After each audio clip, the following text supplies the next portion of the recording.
讲到出麻这款病呢是真高，而且民众爱特别注意。这疾管署公布国内上届新的麻病确诊病例，顶礼拜新增加4例，其中2例是中部某一间病院的麻菌株相关案例，一名是陪病者，一名是看护。那讲到这中部病院相关菌株，已经有16个人感染了，专案接触3123个人，1514人受检测，是这5年来可上届侪人的记录。疾管署表示讲，目前这麻案呢是无拖到别间病院，也建议这医护人员会当挂 N95的催案。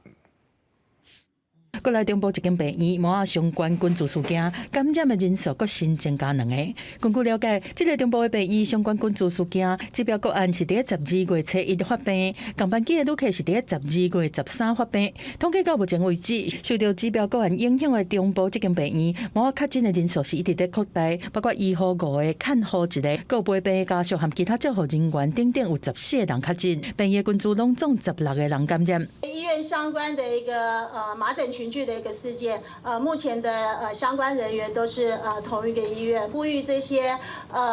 家长，如果小朋友还没有接种麻疹疫苗的一个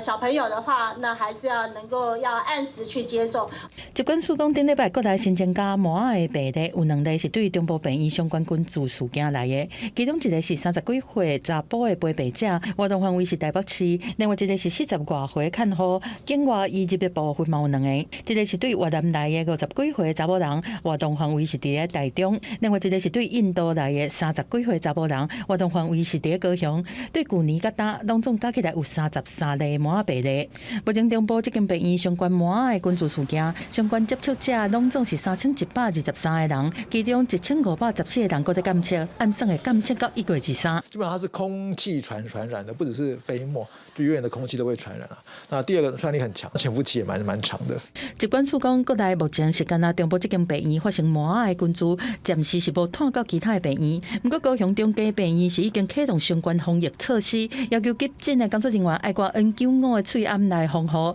另外，台北营总嘛表示讲，若是门诊拄到有麻接触史的个案，病院系统会跳出警示，要求穿防护衫、挂 N95的喙暗。另外，台大病院嘛把麻列入院内疫情通报，若是发现接触史也是真相共的镜头，拢会提高警觉，要求医护挂喙网含头套，这隔离防护措施。记者综合报道。